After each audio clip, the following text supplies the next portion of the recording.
এর জন্য আমি 4 পিস মাছ নিয়েছি এরকম। এর মধ্যে আমি নুন হলুদ ভালো করে মাখিয়ে নেব।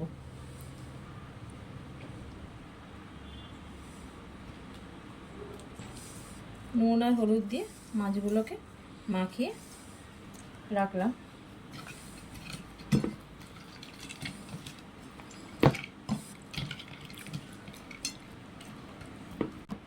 এবার মশলার মধ্যে আমি এখানে দিচ্ছি জিরে, গোটা জিরে, অল্প মৌরি। এই মৌরিটা দিয়ে আপনারা দেখবেন টেস্টটা অবশ্যই একটু অন্যরকম হবে। আর আমি এখানে 3টে কাঁচা লঙ্কা নিয়েছি ঝালের জন্য, শুকনো লঙ্কা। এখানে চাইলে আপনারা শুকনো লঙ্কার জায়গায় কাঁচা লঙ্কা দিয়ে রান্নাটা করতে পারেন। আর মশলার মধ্যে রাখছি আমি একটা গোটা পেঁয়াজ নিয়েছি, এটা আমি মিক্সিতে পিষে নেবো। একটা টমেটো নিয়েছি, এটাও মিক্সিতে পিষে নেবো। কটা কাঁচা লঙ্কা রেখেছি ঝালের জন্য, আর এক টুকরো নিয়েছি আদা।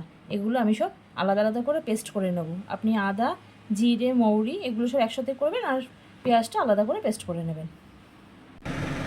আমি কড়ার মধ্যে বেশ খানিকটা তেল দিলাম, যেহেতু এটা তেল কই বুঝতেই পারছেন রান্নাটা একটু তেলেই হবে। তেলটা ভালো করে গরম হয়ে গেলে আমি মাছগুলোকে খুব হালকা করে ফ্রাই করে নেব। এটা মাছটা আপনারা খুব বেশি ভাজবেন না, তাহলে মশলাটা ভেতরে ঢুকবে না। যেহেতু এটা অনেক জলে রান্নাটা হয় না, সেই জন্য মাছটা একটু হালকা করে আপনারা ভাজার চেষ্টা করবেন।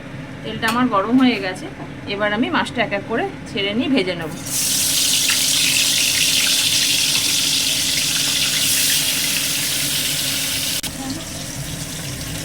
মাছটা আমি এরকম হালকা করে ভেজে নিয়েছি, এর বেশি ভাজার আর দরকার নেই। এবার মাছটা আমি তুলে নিয়ে আরও যে দুটো মাছ আছে সেই দুটো ভেজে নেব।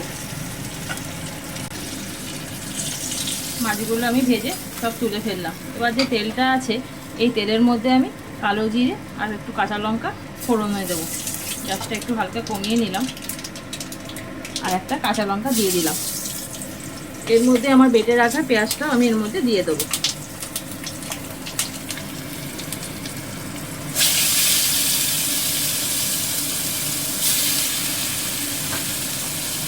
মশলার পরিমাণটা আপনারা রান্নার কতটা মাছ ব্যবহার করছেন তার উপরে নিজেদের টেস্ট অনুযায়ী বা নিজেদের ইচ্ছে অনুযায়ী দেবে।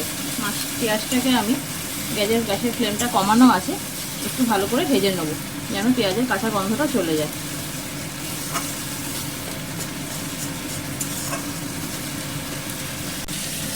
পেঁয়াজটা আমার বেশ খানিকক্ষণ ভাজা হয়ে গেছে, পেঁয়াজের কাঁচা গন্ধটাও চলে গেছে।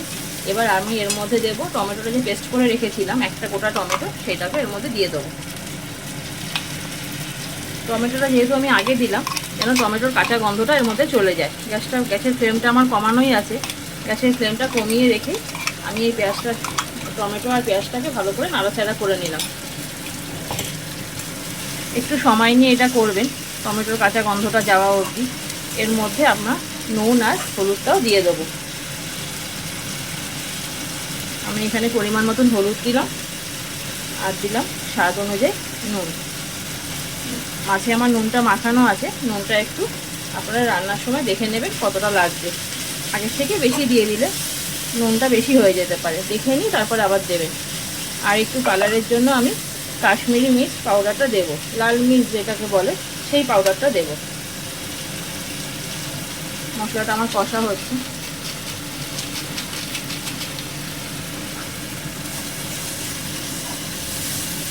আর আমি যে এখানে জিরে, আদা, মৌরির পেস্টটা করে রেখেছিলাম একটা কাঁচা লঙ্কা শুকনো লঙ্কা দিয়ে, সেই পেস্টটাও এবার এর মধ্যে দিয়ে দেবো। কারণ টমেটোটা আমার ভালো করে কষানো হয়ে গেছে, গন্ধটাও চলে গেছে, তেলটাও ছেড়ে এসছে।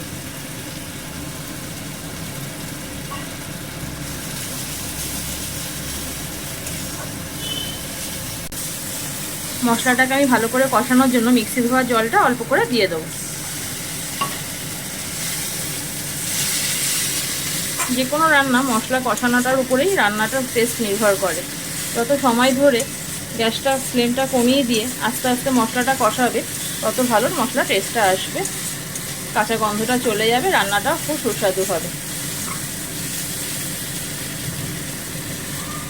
দেখুন তেলটা আমার ছেড়ে ছেড়ে আসছে, আমি নিশ্চয়ই দেখাতে পাচ্ছি সাইড দিয়ে আমার যে তেলটা ছিল সেই তেলটা বেরিয়ে আসছে। এর মধ্যে আমি জল দেবো, কিন্তু খুবই সামান্য, যেহেতু এটা তেল কই বিশাল ঝোল হবে না, হালকা গা মাখা মাখা এটা হবে। আমার মোটামুটি সব মশলাই এখানে পড়ে গেছে, একটু মশলা কষানো অবধি আমি অপেক্ষা করছি।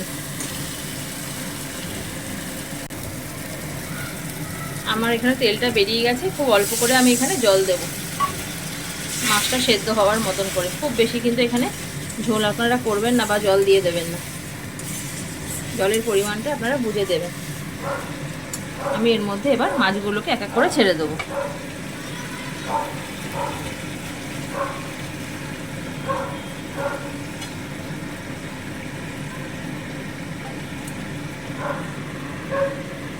একটু উল্টে পাল্টে দিলাম যেন মশলাগুলি ভালো করে মাছের মধ্যে ঢুকে যায়। আর যদি এরপরে আপনারা একটু ঝাল চান, এর উপরে 2টো কাঁচা লঙ্কা বা 3টে কাঁচা লঙ্কা ফেলে দিয়ে দেবেন। একটু ঢাকা দিয়ে রাখবো 3-4 মিনিট কি ম্যাক্সিমাম 5 মিনিট, তারপরে আমার রান্নাটা হয়ে যাবে। আমার এখানে মাছটা রান্না হয়ে গেছে, এবার আমি এটা সার্ভ করে দেবো। এরকম গামাখা এটা থাকবে, তেলটাও বেরিয়ে এসছে। এবার আমি এটাকে সার্ভ করে দেবো। আমার তেলকই রেডি হয়ে গেছে। আপনারাও চেষ্টা করুন এইভাবে, আশা করছি খুব ভালো লাগবে আপনাদের রান্নাটা।